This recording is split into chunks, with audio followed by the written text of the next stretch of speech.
waxaa maanta la daahfuray qayb ka mid ah dhismaha dekadda Garacad taasi oo ah jambiga ay ku soo xiran doonaan maraakiibta iyo doonyaha waxaana ka soo qayb galay xafladii lagu daahfurayay ganacsato aqoon-yahano mas'uuliyiin kala duwan oo ay ka mid yihiin guddiga dhismaha dekadda Garacad qaybta maanta la daahfuray ayaa waxa ay tahay jambiga ay ku soo xiran doonaan maraakiibta iyo doonyaha waxaana la sheegay muddo 3 bilood gudahooda in dhammaystiri doono jambigaasi isla markaana ay jambigaasi ama xaydaabkaasi maraakiibtu iyo doonyuhu ay soo galaan sida marka la rarayo ama la dejinayo waxayna sheegeen in 3 bilood gudahooda ay ku soo xiran doonaan maraakiibta iyo doonyaha mas'uuliyiinta halkaasi ka hadashay ayaa waxa kamid ah Cali Jaamac Alifood oo kamid ah guddiga dhismaha dekadda Garacad isagoo sheegay in tani qayb weyn oo muhiim ah ay ka tahay dhamaystirka iyo dhismaha dekadda Garacad goobtaana taaganahay oo ah dekadda Garacad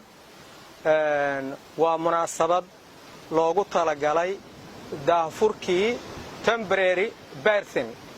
ama jambigii ku meel gaarka ahaa oo loogu talagalay inay ku sii socdaan hawlihii shaqo ee wax soo dejinta oo dekadda ama u adeegto waxay baahideeda ama u adeegto baahida guud ee dantii laga lahaa dekaddan oo ummadda Soomaaliyeed ay ka faa'iideysan lahayd kale culimadiin ganacsato iyo aqoon-yahano kala duwan ayaa amaanay halka uu marayso dekaddu waxayna sheegeen inay tan rajo weyn u tahay maalgelinta iyo horumarka dalka Soomaaliya waxay yiraahdaan wixii raku tashado rabbina aqbalo waa rumoobaan tanaad hadda taagantiin baa kamida rag baa ku tashaday rabbina waa aqbalay rooyadii aad ogeydeen hadda maanta dhabbay isu bedeshay waad u jeedaan hadda maanta dekad baa dhisan afarta dhinac waxa naga xigta bad baa naga xigta waa u jeedaan xagga waqooyiga bad baa naga xigta koonfurta bad baa naga xigta bariga bad baa naga xiga albaab yar baa noo bannaan oo kii aan ka soo galay ah inta kale waa bad weey maadaama ilaahay awoodaan ina siiyay waxaan ku xijisiinaynaa wadooyinkii iyo eeriboorradii Soomaalida xoogaa waxa lagu yaqaanaa sabirkeenu ma badna laakiin dadnimadeenna iyo kartideenna iyo fariidnimadeennu waa foodo hore weey haddii xoogaa fariidnimadeenna aan sabir ku darsanno wax walba anaga qabsanayna ciidina soo gaadhaysana ma jirto anigoo ku hadlaya afka odayaasha dhaqanka waxaan cadeynayaa in aanu meesha Garacad iyo dekadda Garacad nin Soomaaliya nin Soomaaliya uu ka xigin dhammaan in la wadaago in la wada leeyahay in lagu wada ganacsan karo in la wada maal gashan karo dhammaan wax walba oo qof bini aadana oo wado oo wanaaga waa ku soo dhaweynaa waxaan kaleeto oo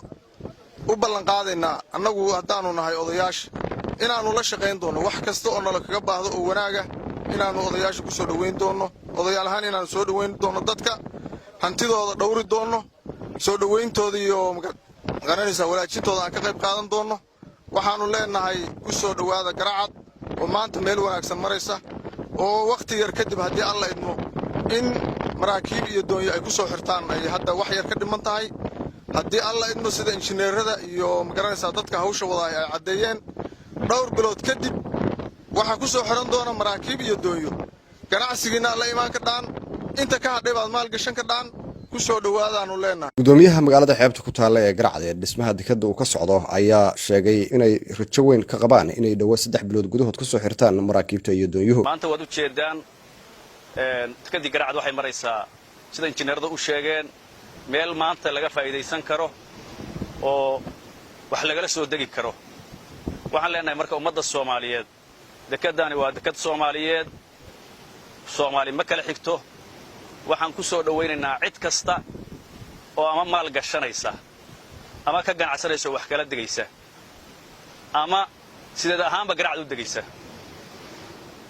waxaan leenahay ku soo dhawaada waxaanu ballan qaadaynaa haddii Allah awood la idmo anoo ku hadlaya afka maamulka ilaa heer Puntland waxaanu ballan qaadaynaa inaanu nabadgelin doono ammaan siin doono degaan siin doono naftooda iyo maalkooda